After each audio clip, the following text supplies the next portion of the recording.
This is the narcissist's biggest fear when it comes to losing you. Hey there, empaths and chosen ones, welcome back to the channel. Today, we're diving into a crucial insight about those narcissists lingering in your life. You might think they've moved on, but here's the truth: they don't want to lose you. In a previous video, I talked about how narcissists crave the feeling of abandonment from you.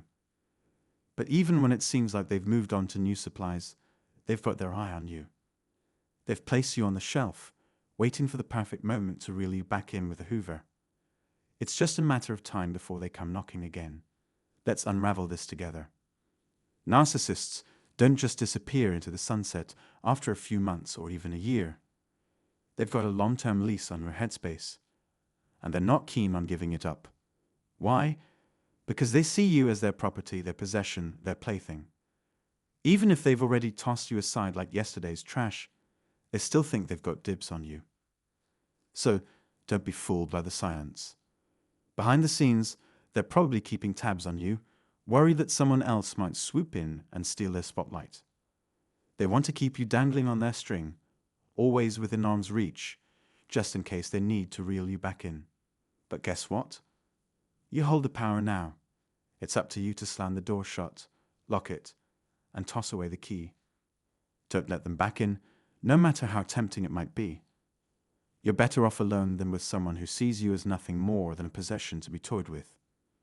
Whether it was your ex, a friend, family, co-worker, or just someone you knew, you've got to slam the door on them and chuck the key out the window. That's your mission, plain and simple. Your job is to make darn sure they never worm their way back into your life. And let me tell you, when you hit that point where you're done with their drama, their lies, their fakeness, that's when you score the win. They don't want you to get there. Oh no. But sometimes they slip up and catch you in a moment of clarity. Maybe it's when they pull their usual gaslighting stunt or start devaluing you like it's a hobby, and you suddenly snap out of it.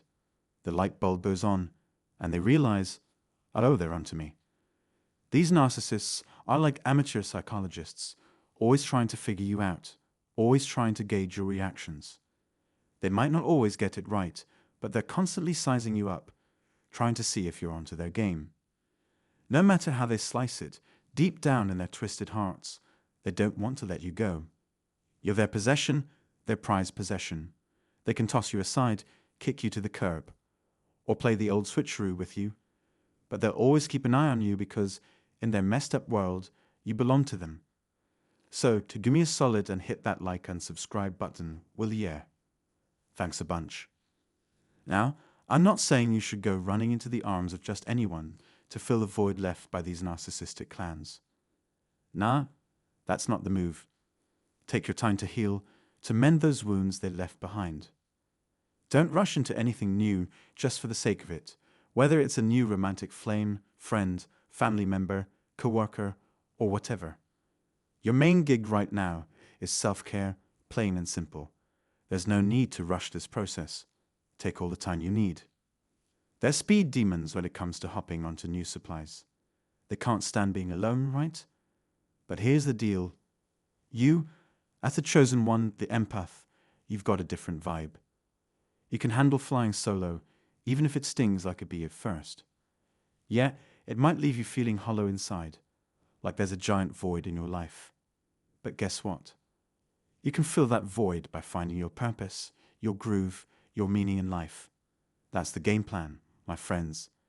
But here's the kicker. Rushing into a new relationship, whether it's romantic, friendly, or professional, before you've had a chance to heal. Not a good move, my friends. It's like trying to run a marathon with a sprained ankle. You feel me. Take your time, heal up, and then you can hit the ground running. Deep down in the dark recesses of the narcissist's twisted mind, they don't want to let you go. They see you as their property, something they own. So it's up to you to play it smart and plot your next move carefully. Now, there's no point in diving headfirst into new relationships or friendships if you're still carrying the baggage of that toxic narcissist who once wreaked havoc in your life. If you haven't healed from the wounds they inflicted, if you're still nursing the scars of their manipulation and gaslighting, then guess what? They think they can waltz right back into your life whenever they feel like it. Especially if it's still fresh. So it all comes down to you making the final call.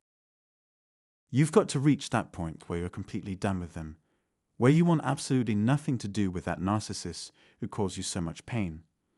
Once you've reached that point, and you've done enough healing, then sure, you can start opening up to new relationships, new friendships, new connections. But here's the kicker. Make sure you're fully healed before you even think about letting that toxic narcissist back into your life.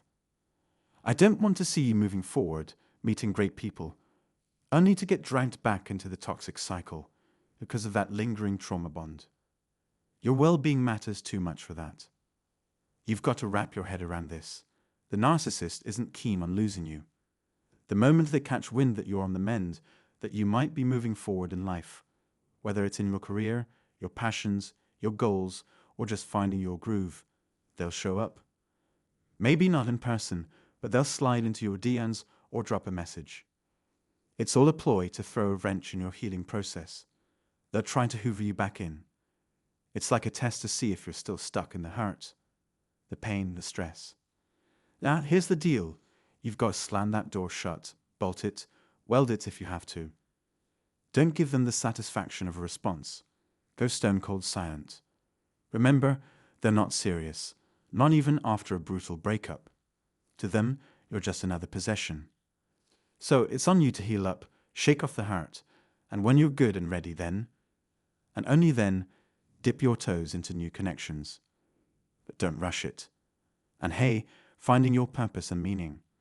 That's crucial groundwork you've got to lay before stepping into new relationships. It's all about healing yourself first and foremost. So it's important to recognize that for a narcissist, you're seen as their possession. Despite their actions, deep down, they fear losing you to someone else, especially someone who treats you better. Remember, their desire to keep you is driven by their need for control, not genuine care. Thank you for watching today. Don't forget to show your support by hitting the like and subscribe buttons. Additionally, if you're interested in a one-on-one session, the link is also provided. Stay tuned for our next video.